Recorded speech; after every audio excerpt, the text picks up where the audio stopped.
Bismillahirrahmanirrahim. Innal hamdalillah nahmaduhu wa nasta'inuhu wa nastaghfiruh wa na'udzu billahi min shururi anfusina wa sayyiati a'malina. May yahdihillahu fala mudhillalah wa may yudlil fala hadiyalah. Wa asyhadu an la ilaha illallah wahdahu la syarika lah wa asyhadu anna Muhammadan abduhu wa rasuluh. Ya ayyuhalladzina amanu taqullaha haqqa tuqatih wa la tamutunna illa wa antum muslimun. Wa ba'd. Fa inna asdaqal hadithi kitabullah wa khairal hadyi hadyu Muhammadin sallallahu alaihi wa alihi wasallam. Wa syarral umuri muhdatsatuha wa kullu muhdatsatin bid'ah wa kullu bid'atin dhalalah wa kullu dhalalatin finnar. Hadirin jamaah masjid Sidnaun,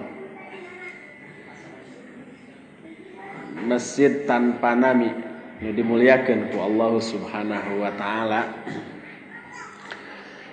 Alhamdulillah dina sonten ieu sok sanaos telat. Urang tiasa riung mungpulung di tempat nu mulia ieu, Masjid Enggal anugerah ti Allah Subhanahu wa taala kanggo urang sadayana, khususna kanggo urang Cilembu. Ngumpulna urang di dieu dina raraga ngalaksanakeun salah sawios dina kewajiban urang ka Allah Subhanahu wa taala, nyaeta thalabul ilm. Ilmu anu wajib ditungtut ku urang salami di alam dunia ieu, kalintang pentingna numutkeun ajaran Islam.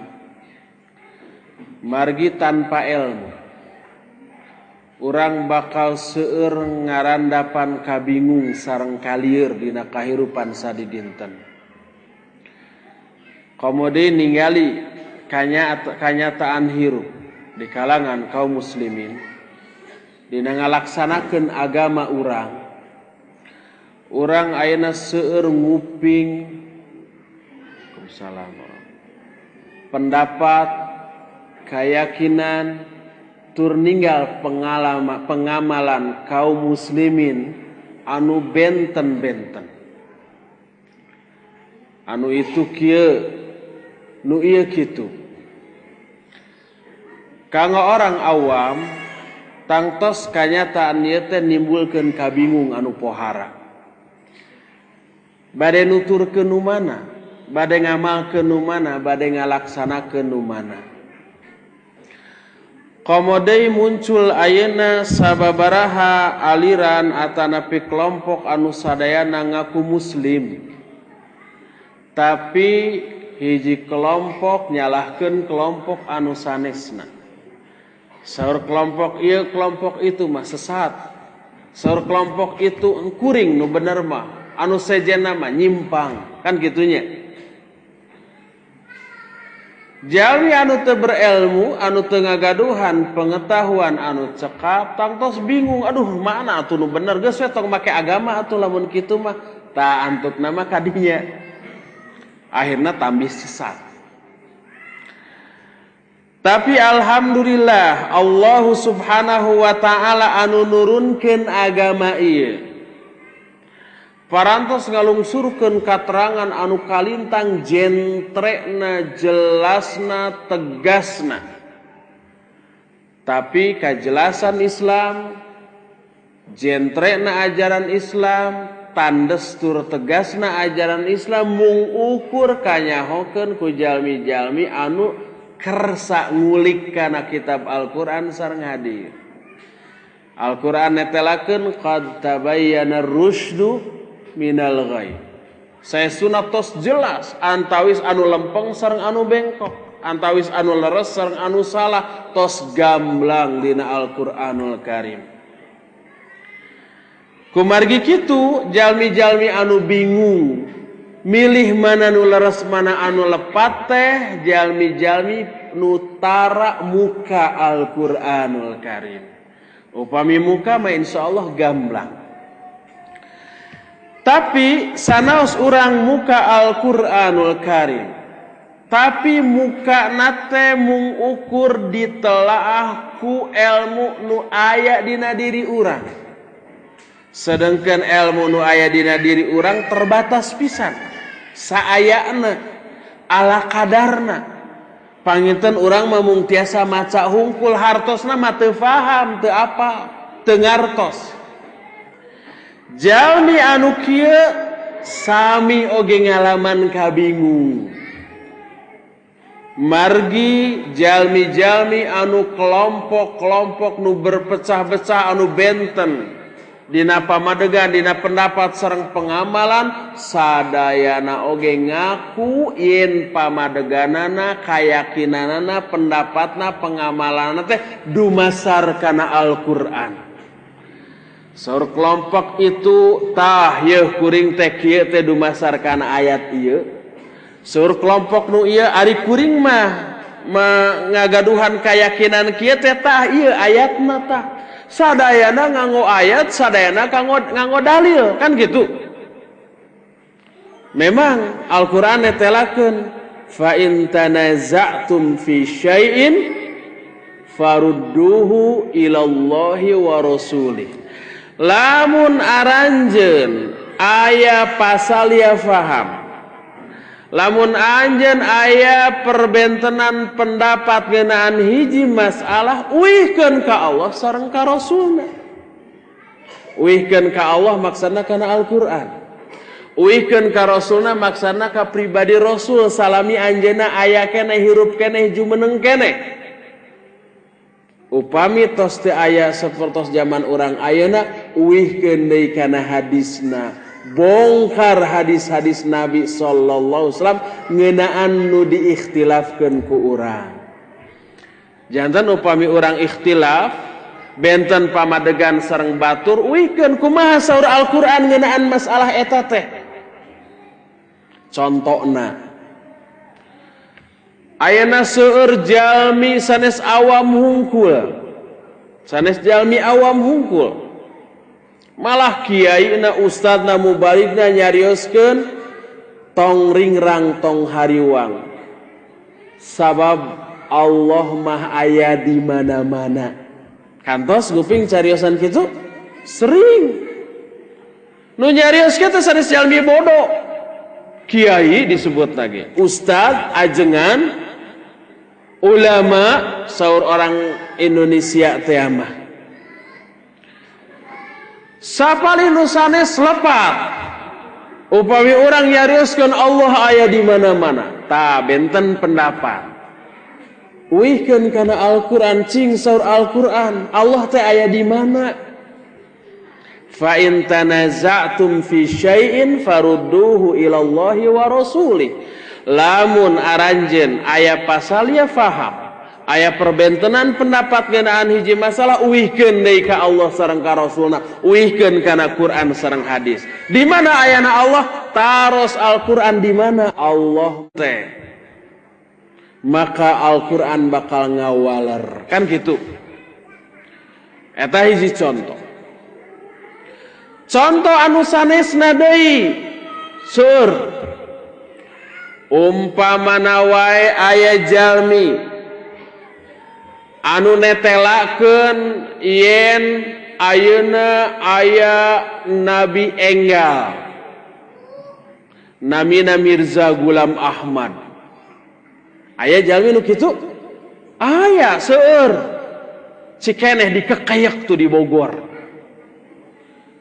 Saur para ulama anu sanesna teu aya. Nabi akhir zaman mah nabi panutup.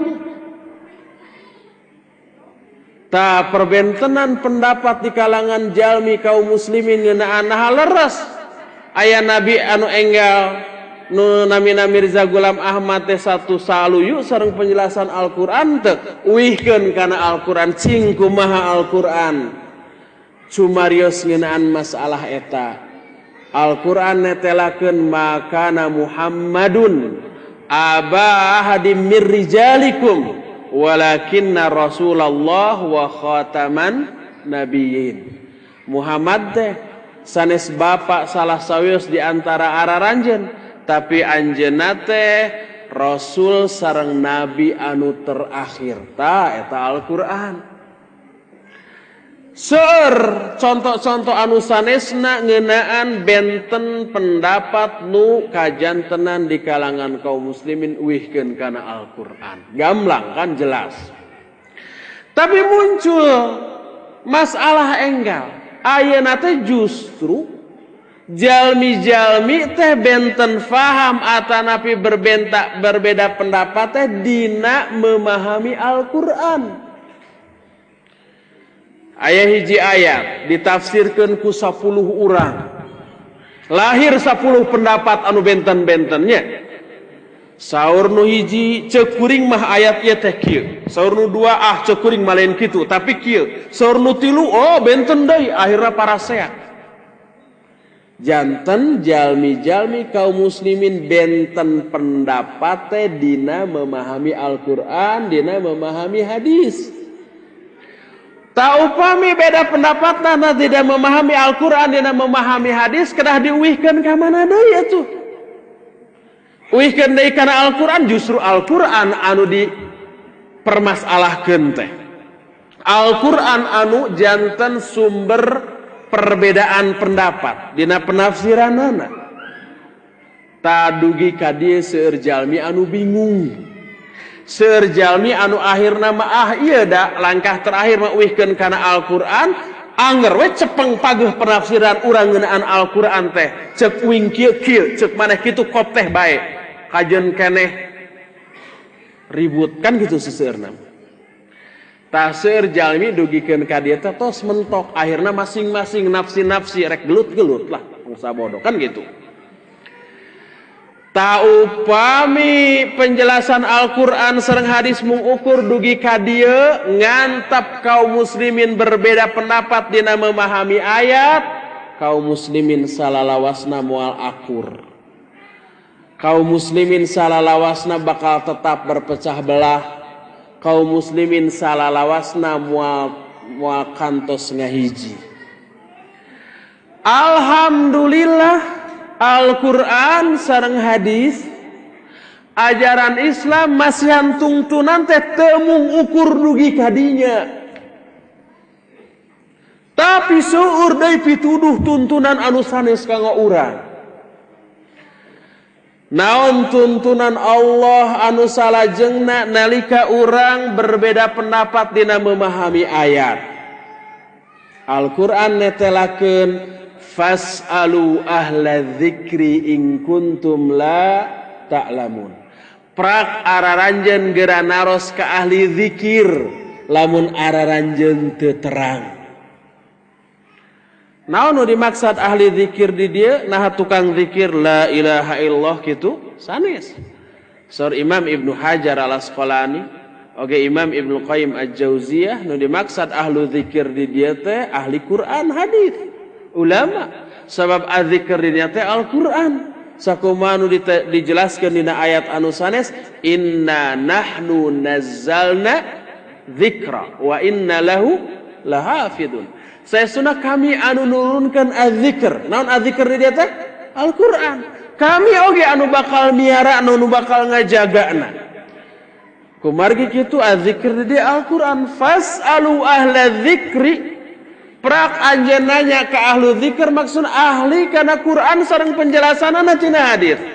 Tanya ka para ulama. Naros ka jalmi-jalmi nu berilmu ngeunaan hartos penafsiran ayat atanapi hadis. Nah leres ayat eta teh maksudna kitu. Sabab kanggo memahami ayat anu leres teu cekap urang mung ukur faham bahasa Arab teu cekap. Mung ukur mekal bahasa Arab teras ngabongkar Al-Qur'an ku nyalira tiasa lepat. Tong boro urang. Para sahabat teh sering lepat dina memahami ayat. Mung alhamdulillah para sahabat mah aya nabi. Dina lepatna teh kata kanyahuan langsung ditegor, dilempengkeun, diluruskeun. Contoh. Dina surah Al-An'am ayat ke-82. Allah ngalungsurkeun ayat alladzina amanu wa lam yalbisu imanahum bidzulmin ulaika lahumul amnu wa hum muhtadun. Surah Allah. Jalma-jalma nu ariman tur teu nyampur adukeun antara iman sareng kadzaliman, maka eta jalmi bakal kengeng keamanan tur bakal kengeng pituduh. Jalmi nu iman sareng teu nyampur adukeun iman sareng zalim, eta jalmi kengeng dua karunia. Karunia nu hiji bakal kengeng keamanan, maksana aman tina azab Allah, moal diazab, moal disiksa. Kadua wa hum muhtadun. Aranjeuna ge bakal kengeng pituduh ti Allah, petunjuk hidayah. Nalika ayat ieu turun, para sahabat salah faham ngeunaan ayat ieu, gompur. Sabab aranjeuna memahami yen nu dimaksud kadzaliman dina ayat ieu teh zalim biasa, ngalakukeun dosa biasa. Sedangkan aranjeuna ngaraos ngaku yakin yen dirina pasti kantos ngalakukeun kadzaliman. Upami kantos ngalakukeun kadzaliman dina anggapanana berarti nyampurkeun iman sareng zalim. Aduh lamun kitu mah moal aman tina azab Allah tur moal kengeng pituduh. Atuh teras komplain tah para sahabat teh. Naros kalabat Abu Bakar As-Siddiq radhiyallahu anhu sumping ka Nabi sallallahu alaihi wasallam teras cumarios. Ya Rasulullah, ayyuna lam yadlim nafsah, ayyuna lam ya'malisu. Wahai Rasulullah, saha sih di antara urang anu teu acan pernah zalim? Saha di antara urang anu teu acan pernah ngalakukeun kasalahan? Protes eta teh. Kumaha seur Nabi sallallahu alaihi wasallam? Laisal amru kama tadhunnun. Ayat ieu teh hartosna teu saperti anu difahami ku araranjeun. Nu dimaksud zalim di dieu teh kamusyrikan. Alam tasma qaula rajulin salihin. Nah aranjeun kantos teu ngupingkeun hiji ucapan jalma soleh dina Al-Qur'an nu namina Luqman Al-Hakim. Anu mapatahan murang kalihna ya bunayya la tusyrik billah inna syirka la zulmun azim. Hei anaking saur Luqman kaputrana, poma anjeun ulah musyrik ka Allah, sabab kamusyrikan teh kadzaliman nu ageung. Jadi dimaksud kadzaliman dina ayat eta teh kamusyrikan, ulah nyampurkeun iman sareng musyrik sanes kadzaliman biasa. Ieu hiji contoh para sahabat salah faham ngeunaan ayat. Contoh nu sanes. Dina nalika Ramadan saur Allah dina Al-Qur'an kulu washrabu hatta yatabayyana lakum. Prak anjeun geura tuang geura leut dugikeun ka jelas kanggo anjeun antawis benang hideung sareng benang bodas. Bola hideung sareng bola bodas minal fajr mangrupi fajar. Jadi orang kenging sahur barang tuang teras dugikeun ka jelas antawis mana bola anu hideung sareng bola anu bodas. Aya sahabat anu salah paham kana ayat ieu, sahur bari nyimpen bola hideung sareng bola bodas di kantengkeun. Bari sahur bari melong we. Samemeh jelas mana nu hideung mana nu bodas teras we barang tuang. Padahal tos fajar, da kapungkur teh asan aya listriknya.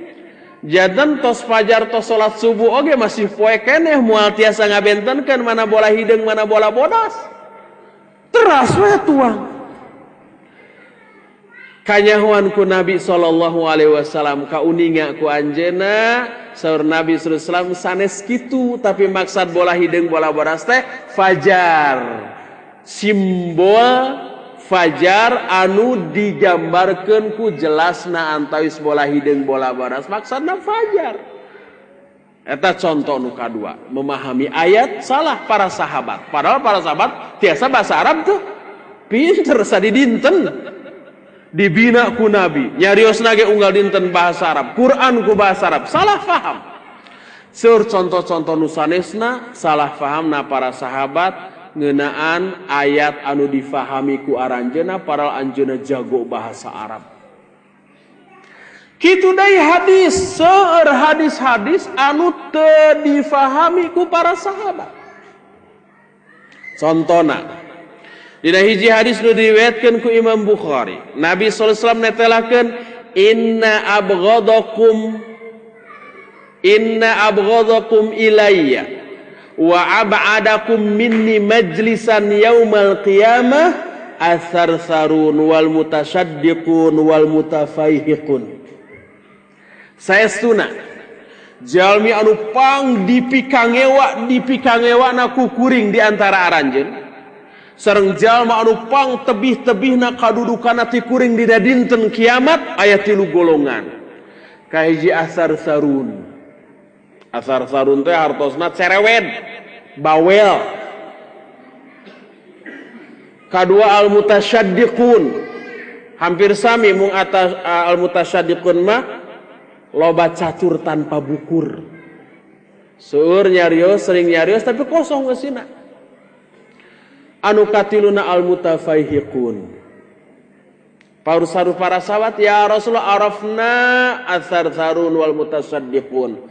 Famal mutafaihiqun. Wahai Rasulullah, abdi sadaya tos terang atsarsarun sareng al-mutasaddiqun. Ari al-mutafaihiqun naon? Al-mutafaihiqun teh bahasa Arab.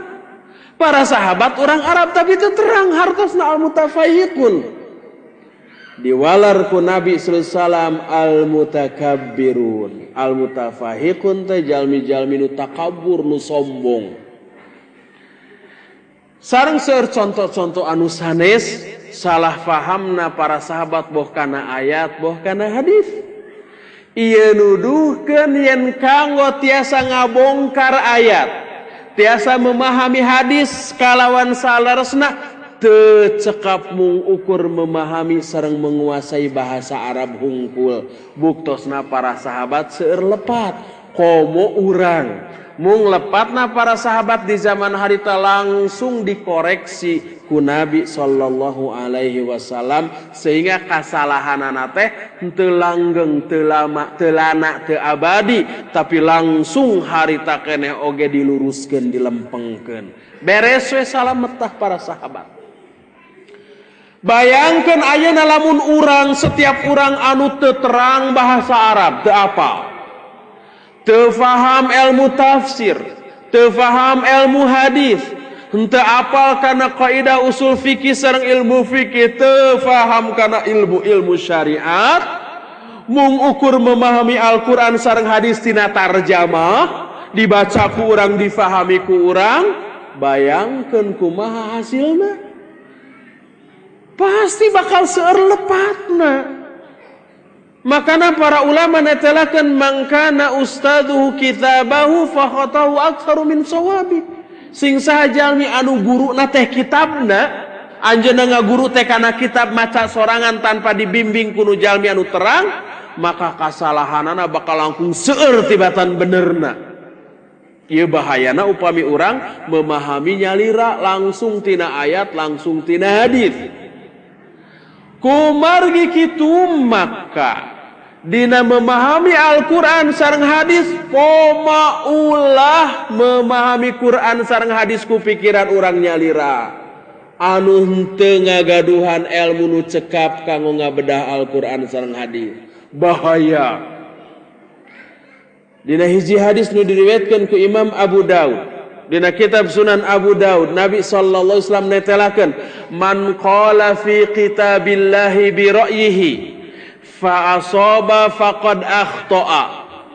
Sing sajalmi anu cumarios ngeunaan Al-Qur'an ku ra'yuna, ku fikiranana sorangan sanes ku ilmuna, maka teras pendapatna atanapi penafsiranana teh leres, maka eta jalmi tos ngalakukeun kasalahan.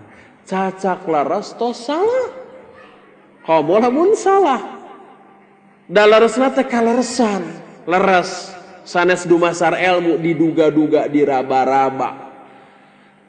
Dina riwayat anu sanes Nabi sallallahu alaihi wasallam netelakeun man fassarul Qur'an bi ra'yihi aw bima la ya'lamu falyatabawwa maq'adahu minan nar aw kama qala.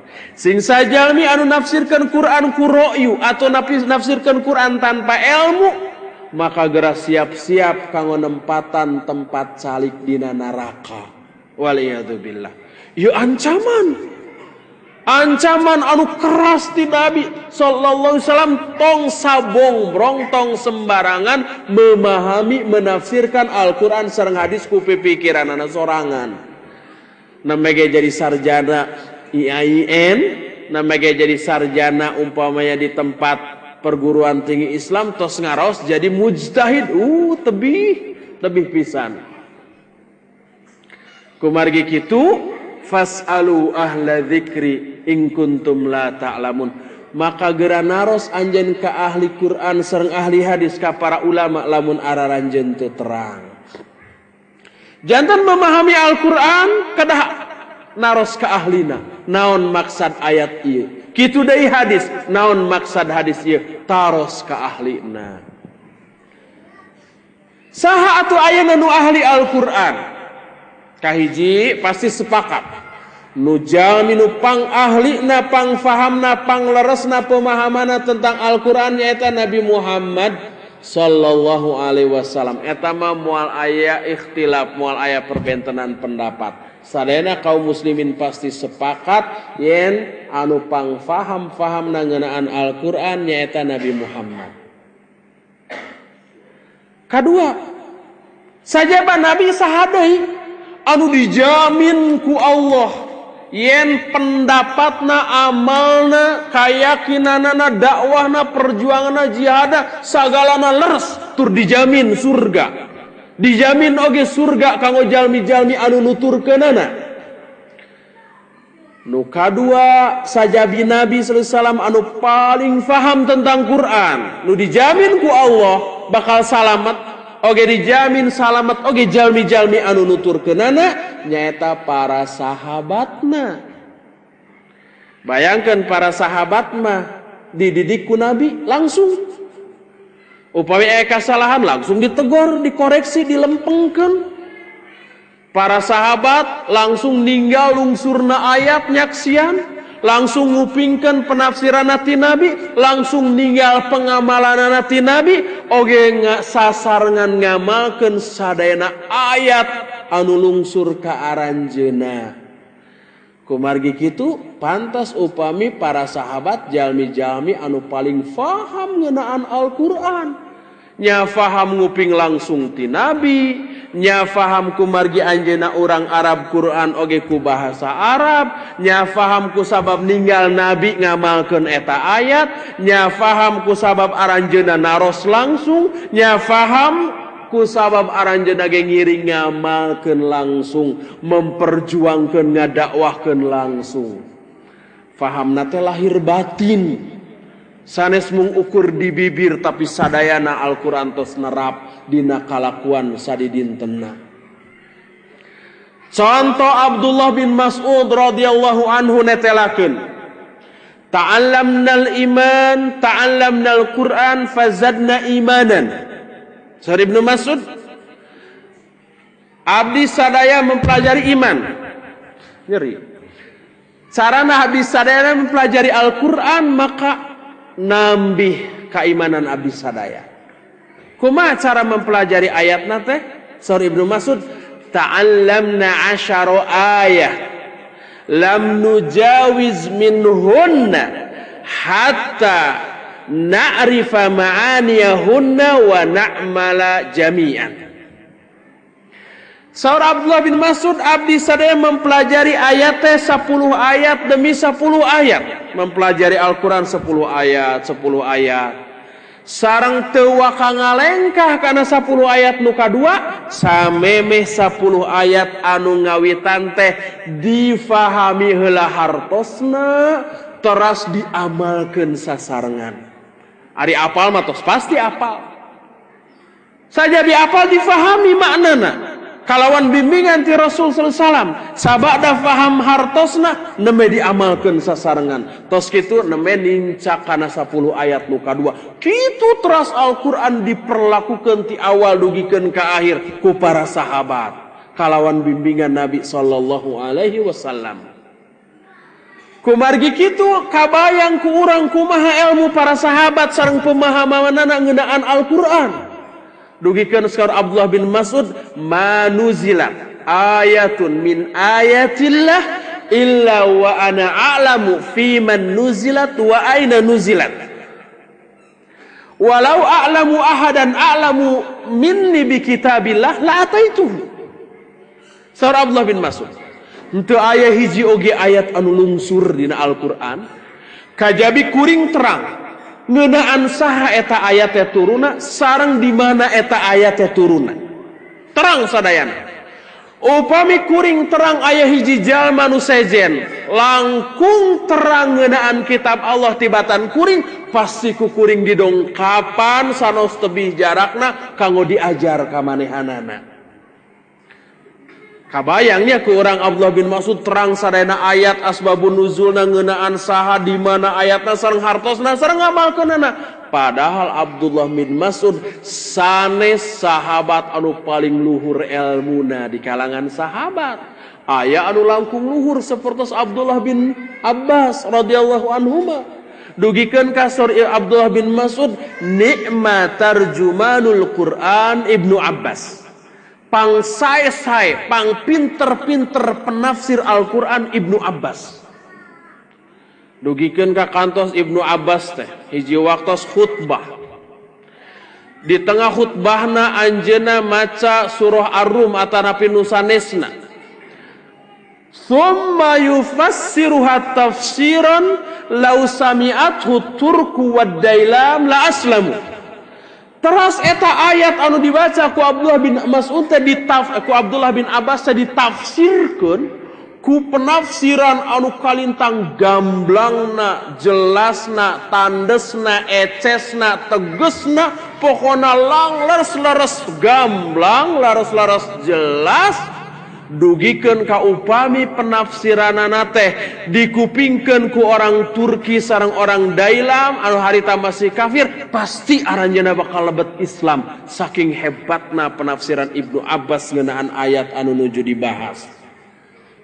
Ieu contoh dua sahabat hebat ngeunaan ayat Al-Qur'an. Sahabat anu sanesna oge kitu Abu Bakar, Umar, Utsman, Ali sareng nu sanes-sanesna ilmuna ngeunaan Al-Qur'an tos dijamin leresna ku Allah Subhanahu wa taala.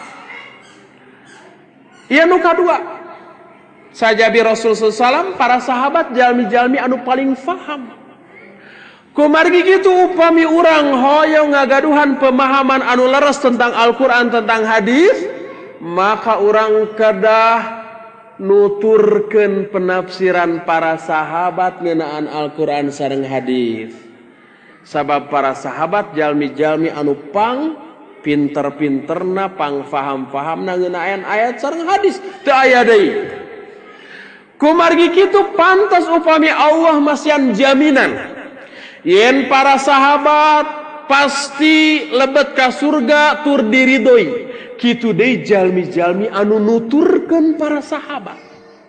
Dina Al-Qur'an surah At-Taubah ayat ka-100 Allah Subhanahu wa taala netelakeun was-sabiqunal awwalun minal muhajirin wal ansar walladzina ittaba'uuhum bi ihsan radhiyallahu anhum wa radu'an wa 'adda lahum jannatin tajri tahtaha al-anhar khalidina fiha abada dzalikal fawzul azim. Saur Allah jalma-jalma anu pangawitan-ngawitana lebet Islam di kalangan muhajirin sareng ansor. Urang terang muhajirin teh jalmi-jalmi anu hijrah ti mana ka mana? Ti Mekah ka Madinah. Eta para sahabat teu aya deui nu sanes. Minal muhajirin wal ansor sedangkan ansor teh kaum penolong. Saha kaum penolong teh? Para sahabat anu linggih di Madinah anu masian bantosan ka orang Mekah nu ngalih ka Madinah. Muhajirin mah orang Mekah anu ngalih ka Madinah, Ansor mah orang asli penduduk Madinah anu ngabantos nyambut kasumpingan orang Muhajirin. Ieu para sahabat. Saur Allah jalmi-jalmi anu mula-mula lebet Islam ti kalangan Muhajirin sareng Ansor nyata para sahabat. Walladzina tabauhum bi ihsan sareng jalmi-jalmi anu nuturkeun para sahabat. Nuturkeun naonna? Nuturkeun akidahna, kayakinanana. Nuturkeun pemahamanana, nuturkeun pengamalanana, nuturkeun dakwah sareng perjuangan sareng jihadna, kurang dituturkeun. Kitu maksudna nuturkeun para sahabat. Sanes nutur ka mana sahabat ngalengkah terus ditutur-tutur. Para sahabat na getos teu aya. Tuturkeun naonna? Tuturkeun kayakinanana, tuturkeun ilmuna, tuturkeun amal-amalanana, dakwahna sareng perjuanganna, turutan ku urang. Kumaha pemahaman para sahabat, kumaha akidahna, kumaha akhlakna, kumaha amalanana, kumaha perjuanganna, jihadna, tuturkeun, turutan ku urang. Dijamin ku Allah. Jalmi nu mula-mula lebet Islam ti kalangan Muhajirin sareng Ansor nyata para sahabat sareng jalmi-jalmi nu nuturkeun aranjeuna kalawan kasaen Allah baris ridho ka aranjeuna, aranjeuna ge ridho ka Allah, sareng Allah tos nyayogikeun kanggo aranjeuna surga-surga anu tingkolocor walungan-walungan di handapeunana, aranjeuna kekal abadi langgeng salalawasna, eta teh kauntungan nu kalintang agungna. Taya jaminan ti Allah.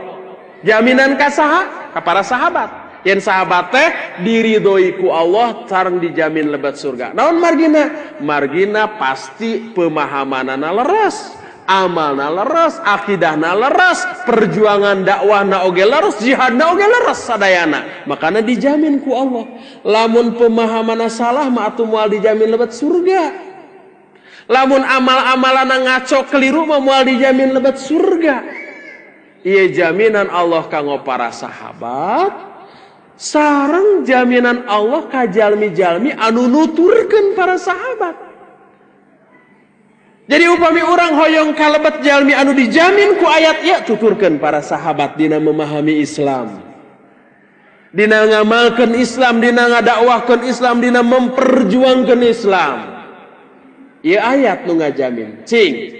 Ayat teu ayat anu ngajamin saha anu nuturkeun saja bi sahabat bakal dijamin lebat surga? Teu aya. Tapi anu nuturkeun sahabat mah jelas gamblang dina Al-Qur'anul Karim.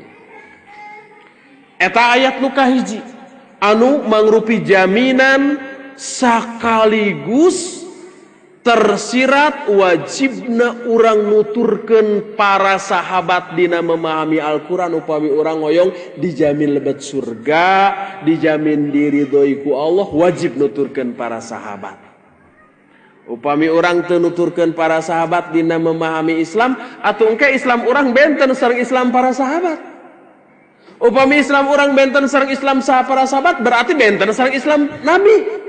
Da para sahabat mah Islamna pasti persis sareng kaislaman Nabi sallallahu alaihi wasallam. Mung kadar kualitasna nu benten Nabi tangtos langkung berkualitas tibatan para sahabat. Malih mah aya jaminan anu sanes dina sabaraha ayat anu sanes sareng dina sababaraha hadis. Da upami waktosna luang mah nya sim kuring teh hoyong langkung seueur ngabahas ayat-ayat ngeunaan eta ngan waktosna terbatas. Hoyong mangaos teh ayeuna teh duikeun ka subuh enjing. Ngan dijamin duikeun ka isya ge bubar. Naon margina bubar? Sabab sim kuringna bade euwih. Kumargi kitu cekap hiji ayat oge nu tadi. Ta ayeuna urang perkuat ku hadis. Hadis ke hiji lah atau napi dua atau napi tilu moal cekap hiji cekap hadisna puluhan anu ngajamin yen pemahaman para sahabat leres tur wajib dituturkeun ku urang. Dina hiji hadis anu sahih diriwayatkeun ku Imam Muslim kalawan sanad anu sahih dina kitab Sahih Muslim. Nabi sallallahu alaihi wasallam ngajelaskeun ngeunaan patokan standar penilaian ti Allah kanggo manusia. Naon sababna manusia dipilih ku Allah. Upami orang ge hoyong dipilih ku Allah ye standar penilaianana jelas. Saur Nabi sallallahu alaihi wasallam, innallaha la yanzuru ila suwarikum wa amwalikum walakin yanzuru ila qulubikum wa a'malikum. Saur Nabi sallallahu alaihi wasallam, saestuna Allah henteu ninggal kana bentuk rupa araranjeun, boh kakasepan kagelisan, boh badana atletis atanapi budayut, teu ditinggal ku Allah. Wa amwalikum oge teu ninggal harta, boh eta jalmi teh janten bos atanapi henteu teu ditinggal ku Allah. Walakin yanzuru ila qulubikum wa amalikum, tapi Allah ninggal teh kana hate sareng amal-amal araranjeun. Sanaos goreng patut jeung budayut ditami ku miskin deui, ku fakir deui, ku teu gaduhna naon deui, sehingga teu laku di akhwat oge. Tapi upami hatena tulus, ikhlas, bersih, lempeng, dipenuhan ku ilmu, tauhidna lempeng, amalna oge sae, eta anu bakal diangkat tur dipilih ku Allah Subhanahu wa taala. Inna akramakum indallahi atqakum. Nu paling mulia di sisi Allah di antara aranjeun teh nu paling takwa, sanes nu paling kasep atanapi geulis, sanes nu paling beunghar atanapi henteu sanes. Sanes populer henteu ngagaduhan jabatan henteu sanes, tapi paling takwa, takwa ditinggal tina hate sareng amal. Tak iya anu ngalantarankeun para sahabat dipilih jadi para penolong Nabi. Dina salah sawes riwayat ti Abdullah bin Mas'ud radhiyallahu an. Surah Abdullah bin Mas'ud, "Inna Allaha nadhara ila qulubil ibad fawajada qalba Muhammadin sallallahu alaihi wa alihi wasallam khaira qulubil ibad fastafahu li nafsihi fabta'athahu bi risalatihi thumma nadhara fi qulubil ibad ba'da qalbi Muhammadin fawajada quluba ashabihi khaira qulubil ibad faja'alahum wuzara'a nabiyhi yuqatiluna ala dini fama ra'ahul muslimuna hasanan fahuwa hasanun indallah fahuwa indallahi hasanun wa ma ra'ahu sayyi'an fahuwa indallahi sayyi. Saestuna Allah ieu alasan naon sababna panginten urang kantos ngalamun malaweung ieu. Sim kuring mah moal nutup-nutup diri, leres kantos ngalamun siga kieu. Ngalamun nahanya anu diangkat jadi nabi teh namina Muhammad, henteu urang we kitu ta. Urang dihirupkeun zaman harita diutus ka Mekah, urang we nu jadi nabi, meureun endahnya. Pernah kitu urang ngalaweung? Pernah. Atanapi urang pernah malaweung, aduh lamun teh mah urang hirup di Mekah zaman harita, sajaman sang Nabi meureun abdi bakal jadi Abu Bakar na teh. Abdi meureun bakal jadi pendukung utama. Pernah gitu? Pernah sim kuring mah pernah, terus terang we. Moal ngabohong, isin-isin oge. Ta ieu kuncina. Saestuna Allah ninggal kana hate-hate jalma. Sadayana hate jalma ti zaman Nabi Adam dugikeun ka jalma dinten kiamat ditinggal ku Allah. Allah mah terang atuh sanes jalmina teh asan aya tapi terang kan? Maha uninga kana naon teh asan kajantenan oge. Ternyata Allah mendakan yen hate Muhammad sallallahu alaihi wasallam pangsae-saena hate jalma. Maka Allah milih eta Muhammad kanggo dirina teras diutus kanggo ngemban tugas kerasulan ti mantena. Ya alasanna naon sababna nu dipilih jadi nabi teh Muhammad sanes urang, sanes ujang. Sebab urang mah hatena gopet. Lajeng Allah ningali deui kana hate-hate jalma sabada hate Muhammad sallallahu alaihi wasallam. Maka Allah mendakan yen hate-hate para sahabat pangsae-saena hate sabada hate Muhammad sallallahu alaihi wasallam, maka Allah milih aranjeuna kanggo jadi para penolong nabina. Aranjeuna perang dina luhureun agamana merjuangkeun agamana. Maka naon wae anu dianggap sae ku kaum muslimin wanci harita ku para sahabat, maka eta ge sae di sisi Allah. Naon wae anu dipandang awon ku para sahabat, maka eta ge pasti awon di sisi Allah. Ieu oge kuncina. Naon sababna urang teu dipilih ku Allah dihirupkeun harita sajaman sareng Nabi di Mekah? Meureun urang bakal jadi ponggawa utama kanggo Nabi. Naon sababna urang teu kapilih, malah urang teh dilahirkeunana wanci kieu di Cilembu. Sabab hate urang teu pantes dihirupkeun zaman harita. Mun hate urang siga kieu dihirupkeun di zaman Nabi, meureun urang teh bakal jadi Abu Lahab na boa. Urang teh meureun bakal jadi Abdullah bin Ubay na boa, nya. Bahkan boa urang teh bakal jadi penentang utamana. Buktina zaman ayeuna oge hate urang siga kieu teh jadi pangsolehna geuning. Di zaman kiwari di tempat ieu seueur batur anu langkung soleh tibatan urang ngaos oge kedua atuh kumaha rek jadi sahabat. Janten naon sababna para sahabat jalmi-jalmi anu dipilih jadi para sahabat teh siga Abu Bakar, Umar, Utsman, Ali, Bilal, Abu Hurairah sareng sajabina. Sabab hate-hate aranjeuna teh pangsae-sae hate jalmi dibanding jalmi anu sanesna. Makana aranjeun anu dipilih dihirupkeun zaman harita di tempat eta jadi para penolong nabina sallallahu alaihi wasallam. Tah bahkan saur Nabi sallallahu alaihi wasallam sahabat teh ku hebat-hebatna sareng leres-leresna janten jaminan leresna tur lempengna akidah sareng amalan umat salami umat teh nyepeng pageuh kana titinggal para sahabat, kana warisan para sahabat boh mangrupi ilmu amal sareng sagala rupi. Disebatkeun dina hiji hadis.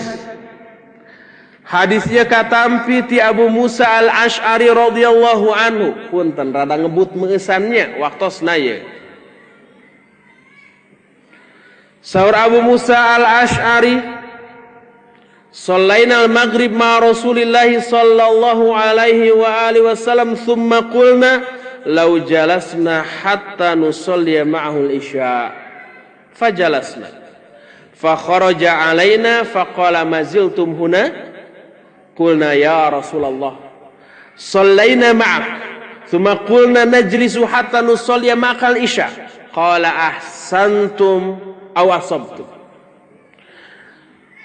Qala thumma rafa'a ra'sahu ila as-sama lis-sama wa kana katsiran ma yarfa'u ra'sahu ila as-sama faqala an-nujumu amanatun lis-sama fa idza dhahabatin nujum atas samaa amruha wa ana amanatun li ashabi fa idza dhahabtu ata ashabi ma yu'adun wa ashabi amanatun li ummati fa idza dhahaba ashabi ata ummati ma yu'adun. Saur Abu Musa al-Ash'ari, abdi sadayana salat sareng Nabi salat maghrib sasarengan. Beres salat abdi nyarios, aduh upami orang calik we di dieulah di Masjid Ulah Uih ngantosan salat isya sareng Nabi sallallahu alaihi wasallam. Akhirna para sahabat teu cicing di masjid. Ieu sae. Sabab jalmi anu cicing di masjid nunggu salat, salami urang ngantosan di masjid tur teu batal salami eta pahala urang sami sareng pahala salat. Sanes urangna mengukur ngobrol, mengukur zikir, maca Al-Qur'an, lalangkarakan babatak di pencetan. Asal cicingna urang di masjid teh ngantos salat, maka pahalana sami sareng pahala jalmi anu salat. Eta kahiji. Kadua ku para malaikat didoakan Allahumma gfir lahu, Allahumma arhamhu. Mazala fi musallahu salami anjeuna cicing di tempat salatna di masjid. Ya Allah hapunten ieu dosa jalmi ieu, ya Allah rahmati ieu jalmi ieu. Kitu terus.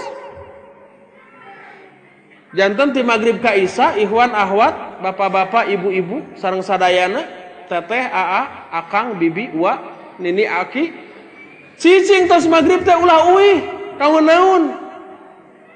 Ulah kabita ku sinetron ulah. Cicing we di masjid dukeun ka isya. Pahalana agung. Siga para sahabat. Menjelang isya, duh naon sundana menjelang teh nya? Menjelang sanes wanci sameme isya, upami bahasa Arab mah kubaili isya. Menjelang isya, sababaraha waktu samemeh isya. Rasul sallallahu alaihi wasallam keluar ti bumina lebet ka masjid. Ras naros maziltum huna, oh aranjeun masjid di dieu. Muhun ya Rasulullah ngantosan salat isya sasarengan sareng salira. Ahsantum au asabtum. Sae bagus. Tapi dina hadis ieu teu diterangkeun bari kieu nya ente ya mah improvisasi sim kuring we. Ulah engke uih ti dieu teh netelakeun nabi oge sok kieu. Ulah eta mah improvisasi we. Nabi sallallahu alaihi wasallam netelakeun ahsantum au asabtum sae leres kitu pisan. Teras anjeuna tanggah ka langit. Memang man anjeuna teh jalmi anu sering tanggah ka langit. Teras bari neuteup langit anjeuna cumarios bintang-bintang teh penjaga keamanan kanggo langit. Upami bintang tos teu aya maka bakal sumping ka langit urusan nu tos ditetepkeun kanggo langit. Eta bakal hancur. Kuring penjamin keamanan kanggo para sahabat kuring. Upami kuring tos teu aya tos maot bakal dongkap naon-naon nu tos dijanjikeun bakal tumiba ka sahabat-sahabat kuring. Perpecahan, peperangan eta nu tos dijanjikeun tuh. Tur leres ka jantenan geletuk Nabi sallallahu alaihi wasallam maot langsung seueur nu murtad. Beres Abu Bakar dilantik jantan khalifah, merangan jalmi nu murtad, nu teu daek bayar zakat sareng sajabina, kan gitu. Para sahabat penjamin keamanan kanggo umat kami. Tah ieu. Nabi penjamin keamanan kanggo para sahabat, dina hartos para sahabat dijamin moal sesat, moal nyimpang salami aya Nabi. Makana salami Nabi aya teu aya nu murtad. Nembe aya nu murtad saatos Nabi maot. Salami Nabi aya para sahabat dijamin moal sesat, moal menyimpang, moal ngalakukeun kasalahan. Dina salahna ge ditegor langsung beres deui. Para sahabat penjamin keamanan kanggo umatna dina hartos. Salami umatna nyepeng pageuh kana amalan sahabat, ilmu sahabat, pemahaman sahabat, penjelasan sahabat, dijamin umat itu bakal aman tina penyimpangan. Tapi upami para sahabat tos teu aya bakal sumping ka umat kami, naon-naon nu memang tos dijanjikeun bakal tumiba ka umat kami. Ayana kabid'ahan, ayana penyimpangan sareng sajabina. Ta ieu hadis oge janten dalil ngeunaan wajibna urang nyepeng pageuh kana pemahaman para sahabat upami urang hoyong aman tina segala macam penyimpangan, kabid'ahan, kesesatan sareng satrasna.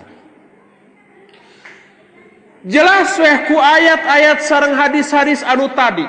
Sareng eta ayat sareng hadis teh sareng siji-hijina ayat sareng hadis. Ayat nu saresna seueur, hadis nu saresna seueur anu sami hartosna kitu. Mungku sim kuring teu sempat dijelaskeun teh da waktosna teh nya. Tapi ku sababaraha ayat sareng hadis nu kusim kuring dijelaskeun tadi gamblang jelas kanggo urang yen pemahaman Islam anu leres teh pemahaman Islam anu difahami, diyakini, diamalkeun, didakwahkeun, diperjuangkeun ku para sahabat. Upami urang hoyong leres kaislaman urang tuturkeun tu para sahabat. Eta kuncina dijamin ku Allah dina Al-Qur'an, dijamin ku Rasul sallallahu alaihi wasallam dina sabaraha hadisna, eta jaminan kasalamatan. Sajabi para sahabat teu aya jaminan yen urang bakal salamet. Timbul patarosan. Kumaha urang terang pemahaman sahabat, akidahna, elmuna, pengamalanana. Tah ieu peryogi usaha deui. Urang bakal terang, bakal uninga karena pemahaman akidah, pengamalan, ilmu para sahabat ku cara ngabedah kitab-kitab nu disusun ku para ulama. Sebab para ulama oge kitu pisan. Para ulama terang pisan jalan kasalamatan teh nyaeta jalan anu kedah nuturkeun para sahabat. Teu aya jalan sanes. Makana para ulama teu boleh ngotek-tak nalungtik setiap riwayat anu sumberna ti para sahabat terus dibukukeun, ditulis dina kitab-kitabna, diwariskeun ka urang sadayana. Ku cara kitu urang terangna akidah sareng pemahaman tur pengamalan para sahabat. Omat sakali deui ulah memahami ayat sareng hadis langsung ku pikiran urang. Urang mah bodoh. Saros orang pinter bahasa Arab tuh dijamin gening para sahabat kanu pinter bahasa Arab da urang Arabnya seueur salah dina memahami ayat sareng hadis mung kasalahan aranjeunna langsung dikoreksi ku Nabi sallallahu alaihi wasallam. Ayeuna upami urang salah saha nu ngoreksi? Nabi tos teu aya dikoreksi ku batur urang kala kameurepan. Pawaniana nyalahkeun ka urang sia. Kan gitu. Bit kasar eta teh ulah ngausiah. Pawantunanan sarira ngalepatkeun sim kuring. Terang teu sim kuring teh lulusan ing-ing. Paling kitu nya sim kuring teh dosen ieu teh. Ulah kitu atuh. Nah, lemesna mah kitulah. Bari jeung mentegeg eta teh. Jadi tetela hadirin rahimakumullah.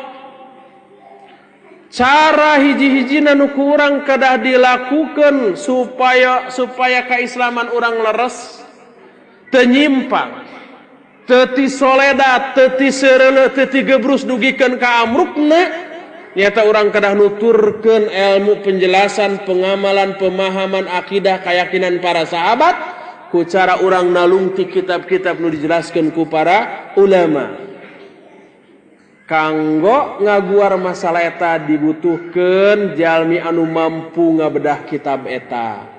Dibutuhkeun ustad anu tiasa ngabongkar isi kitab eta. Makana langkung saya upaya orang hoyong faham Islam anu leres ayakeun pangaosan rutin ngabedah kitab susunan para ulama anu engke teh berujung sumberna ka para sahabat. Kalawan riwayat anu jelas. Tanpa kitu Islam urang bakal keukeuh we siga kieu. Tanpa ngayakeun pangaosan rutin siga kitu Islam urang engke teh kumaha urang anu benten sareng Islamna para sahabat. Upaya benten sareng Islam para sahabat berarti pasti benten sareng Islamna Nabi sallallahu alaihi wasallam. Kumargi kitu sakali deui ulah dugikeun ka urang langsung memahami ayat sareng hadis langsung ku pikiran urang sorangan tanpa bimbingan penjelasan ti para sahabat anu diguar ku para ulama dina kitab-kitabna. Tah ku cara kieu engke urang tiasa milah sareng milih mana pendapat anu saluyu sareng para sahabat mana anu henteu. anu saluyuna ku urang canak, anu sulayana ku urang singkirkeun. Ku cara ieu urang tiasa salamet. Jadi cara memahami Islam anu leres nyaeta ku cara ngaguar pemahaman para sahabat ngeunaan ajaran Islam sadayana dina sagala aspekna, dina sagala bidangna. Ku cara eta insyaallah urang bakal salamat. Ya punten rada gurung gusuh sareng rada dipersingkatnya, dalilna boh penjelasna panjang sareng seueur tur mendalam, mung waktosna sauted, mung sajam. Ayeuna tos sajam, puas teu puas, beres teu beres, tamat teu tamat, sareng memang teu acan beres teu acan tamat, sareng teu acan puas deui simkuringna oge, tapi kumargi waktosna tos saep, wayahna urang pungkas dugikeun ka dieu uway heula.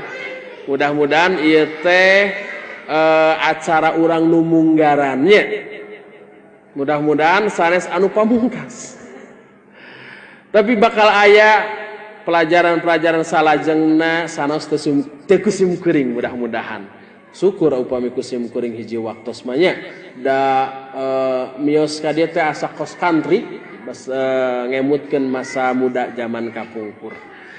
Tah ayeuna cekapkeun heula urang dugikeun ka dieu kanggo penjelasan mah ngahaja kusim kuring teu dituntaskeun supados panasaran, supados engke ngaos deui, upami dituntaskeun tos parat geuning ngaos teh, tos teu ngaos deui katanya. Ngahaja teu diparatkeun, tos duikeun ka dieu, sesa waktu nu aya kanggo urang ayeuna urang anggo kanggo tanya jawab. Upami aya patarosan sumangga ditaroskeun.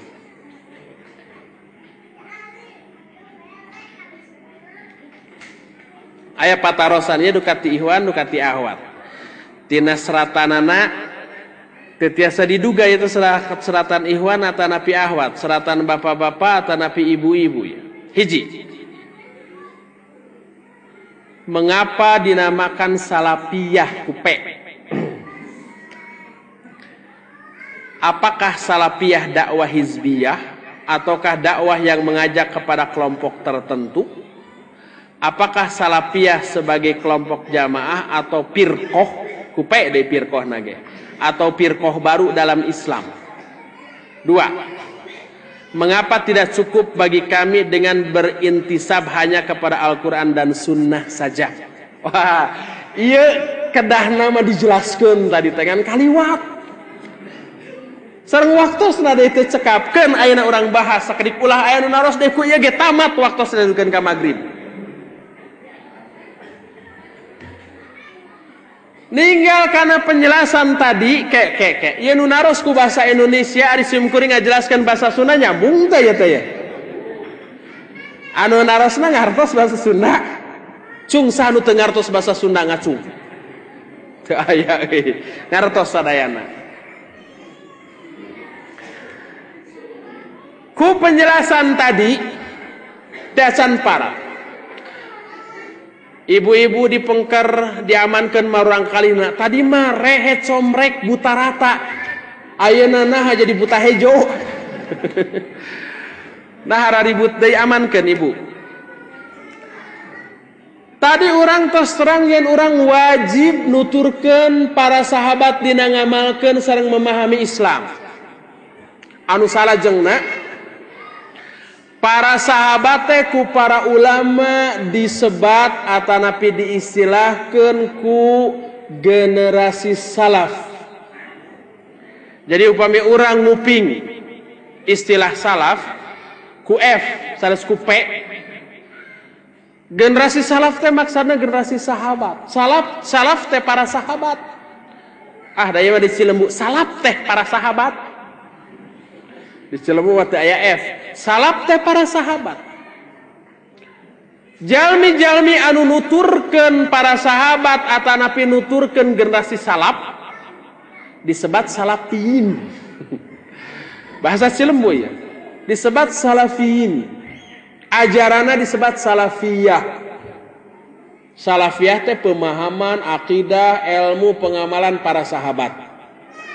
Jalmi nu nuturkeun pemahaman para sahabat disebat salafiyin. Atanapi salafiyun, para istri mas salafiyat. Di mana we jalmi ayana Di zaman iraha wae eta jalmi hirupna salami memahami Islam, memahami Quran Sunnah ku cara nuturkeun pemahaman para sahabat eta disebut salafiyin atau napi salafiyat. Sanos teu saling kenal, sanos teu pepenak, teu aya hubungan, teu aya kaitan organisasi sareng sajabina.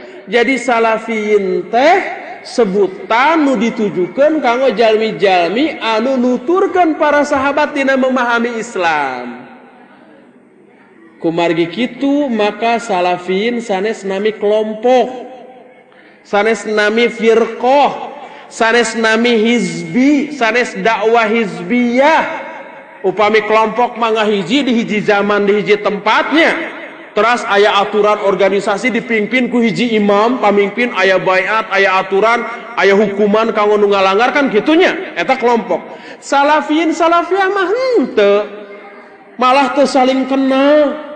Mung cara memahami Quran Sunnahna sami di mana oge. Nu di Amerika, nu di Kutub Utara, anu di Arab Saudi, nu di Cilembu oge teu katinggalan. Dina memahami Quran sareng Sunnah nuturkeun pemahaman para sahabat. Para urang teu kenal sareng nu di Amerika, teu kenal sareng nu di Kutub, teu terang sareng nu di Jerman, teu kenal sareng nu di Arab Saudi, urang nu di Cilembu, tapi sami nuturkeun sahabat dina memahami Islam. Eta sadayana sami disebut salafiyin. Ta ninggal penjelasan ieu salah kacida upami salaf teh dianggap sebagai nama kanggo kelompok, keliru besar. Eta jalmi teu faham, teu ngartos naon hartosna salaf, bari jeung tara ngaji. Teu faham, teu ngartos, tara ngaji tapi nuduh. Nu kitu pika sebeleun teh nya. Tapi ulah dipika sebel, dipikarunya. Didoakeun ku urang. Keun pika sebelum kalakuanana mah da jalmina mah pikarunyaeun. Ta eta. Nah ayeuna cekap teu upami urang ngaku Al-Qur'an Sunnah hungkua. Tah cobi. Cekap teu urang tesnya. Malah aya cekap ulah ngaku Quran Sunnah ngaku muslim we hungkua. Sebab Allah dina Al-Qur'an netelakeun huwa sammakumul muslimina min qabl. Allah tos masihan sebutan ka araranjeun ku sebutan muslimin ti baheula. Jadi saur ayat ieu cenah cekap urang ngaku muslim teu kedah ngaku salafi. Sabab ayat Al-Qur'an ieu teh. Nah laras saur Syekh Muhammad Nasr Al-Albani rahimahullah, upami urang ngaku muslim teh, cekap muslim teh di zaman Nabi weh hungkul teu aya kabid'ahan, teu aya penyimpangan, teu aya firqah, teu aya macam-macam nu lalieur. Maka cekap ngaku muslim sabab ayat ieu lungsur wanci harita di zaman Nabi. Teu aya Mu'tazilah, teu aya Khawarij, teu aya Syiah, teu aya Ahmadiyahnya. Cekap ngaku muslim zaman harita mah. Tapi upami zaman kiwari tos sagala rupa aya siga gado-gado urang ngaku muslim hungkul padahal Ahmadiyah ngaku muslim. Muslim sanes maranehana ngakuna muslim. Isa Bugis ngaku muslim. LDI Islam Jamaah ngaku muslim. Syiah ngaku muslim. Sadayana ngaku muslim. Nu sesat-sesat oge. Tukang budak-gidog oge kikieuan ngaku muslimnya. Tukang menyem-menyem ngukus oge ngaku muslim. Naon bedana urang sareng aranjeuna? Urang ngaku muslim, maraneha ngaku muslim. Pun waduh kadinya naon bedana? Teu aya bentena padahal urang beda sareng mereka. Ieu nuduhkeun teu cekap ngaku muslim. Terus upami diembel-embeli ditambah urang muslim nu nyepeng pageuh kitab sareng sunnah, cekap teu? Cing urang cek. Taros Ahmadiyah. Mad gitu. Upami pengikut Ahmadiyah teh namina Ahmad. Ari anjeun kitabna peganganana cepenganana naon? Naon jawabna? Quran sareng sunnah. Taros umpamana wae Islam Jamaah LDI naon cepenganana? Quran sunnah. Ngakuna teh abdi muslim anu nyepeng pageuh kana Quran sunnah. Taros Syiah naon cecepenganana nu dicepeng ku maranehanana? Quran sunnah. Taros Isa Bugis, Quran sunnah, sadayana ngaku Quran sunnah. Nah Mirza Ghulam Ahmad sareng para pengikutna dina ngayakinkeun ayana Nabi enggal teh henteu berdasarkan Quran Sunnah, berdasarkan Quran Sunnah eta teh. Quran Sunnah versi maranehanana, memahami Quran Sunnah nanti ku pikiranana sorangan. Jadi sadayana kelompok sesat oge ngaku Quran Sunnah, urang ngaku Quran Sunnah, maranehanana oge ngaku Quran Sunnah. Naon bentenna urang sareng maranehanana? Ngakuna mah sami, tapi kenyataanna benten. Naon atuh nu ngabentenkeun? Tah. Hei ibu-ibu di Pengker. Eta marurang kalih tong diantep ribut tinggarwak, tong diciwitan ibu-ibu. Jempekeun heula. Ulah waka dicana kalebat ieu teh acan parat ngaos teh tadi tos jempling-jempling nya raos ayeuna ribut deui ari tadi ibu-ibu teh murang kalihna di kamaranakeun waktu jempling teh upami di laluar ulah waka dicalukan ulah waka disauran upami tadi nuju bobo tong diciwit jadi ngagoak tuh. Jantan orang ngaku Quran Sunnah itu oge ngaku Quran Sunnah. Naon bentena? Padahal kenyataanna benten. Tah. Nembe orang benten sareng aranjeuna upami urang netelakeun kuring teh muslim anu nyepeng pageuh kana Quran Sunnah numutkeun pemahaman generasi salaf atanapi generasi sahabat. Urang mah Quran Sunnah nate pemahamanna sami sareng pemahaman generasi salaf atanapi generasi sahabat. Ari aranjeuna mah Quran Sunnah nate difahami ku pikiranna sorangan. Di dieu we bentenna. Ieu nu ngalantarankeun urang benten sareng aranjeuna, ieu oge nu ngalantarankeun urang teu cekap ngaku muslim nu nyepeng pageuh kana Quran Sunnah hungkul. Engke jalmi nyandak ayat tafsirkeun nyalira, nyandak hadis dijelaskeun nyalira, terapkeun nyalira. Eta ge berdasarkan Quran Sunnah. Ngan Quran Sunnah menurut pemahaman nyalira. Tadi tos ditegur ku hadis. Saha jalmi nu nafsirkeun Quran ku royuna atanapi tanpa ilmu geura ampar-ampar dina neraka. Sieun teh ku ancaman eta? Ih, naudzubillah sim kuring mah sieun ge kacida. Makana alim surtur ulah orang memahami Quran Sunnah ku pikiran sorangan ngaku ya muslim Quran Sunnah tah Qur'ana tah hadisna tapi pemahaman penafsiran Quran Sunnah teh numutkeun otakna nyalira sanes numutkeun otak para sahabat akhirna Islam urang benten sareng Islamna sahabat cing mana nunas Islam sahabat Islam urang Islam sahabat dijamin ku Allah dina Al-Qur'an Islam urang mah mana jaminanana teu aya. Janten patarosan tadi mengapa tidak cukup bagi kami dengan berintisab hanya kepada Quran dan Sunnah saja? Karena kalau berintisab kepada Quran Sunnah saja mengandung arti Quran Sunnah itu difahami dengan pemikiran sendiri yang berbeda dengan pemahaman para sahabat dan ini berbahaya. Ngartosnya? Ngartos. Nu teu ngartos mah kacida da asana mah jentre ngajelaskeun teh. Gamblang, eces, tandes, teges, nyata. Kitunya. Jelaskeun hubungan antawis akidah sareng akhlak. Saminggueun ieu mah. Saminggueun tah. Ngajelaskeun akidah sareng akhlak mah. Ayeuna waktosna mung ukur 5 menit deui.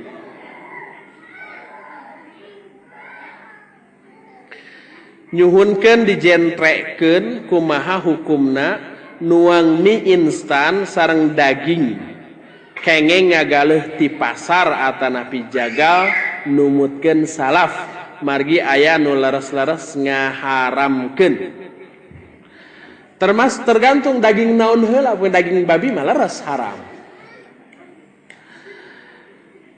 kahiji upami zatna daging nu halal seperti sapi, domba, hayam nu kararitunya maka pada asalna makanan nu urang teu terang statusna asalna halal kajabi upami urang terang yen eta daging teh teu dipencit umpamana domba na teh dicekek bari latihan gulat ulah dipencit lah cekek rek pae mewe disisit tah urang terang ningali gulatna oge haram teu kenging dituang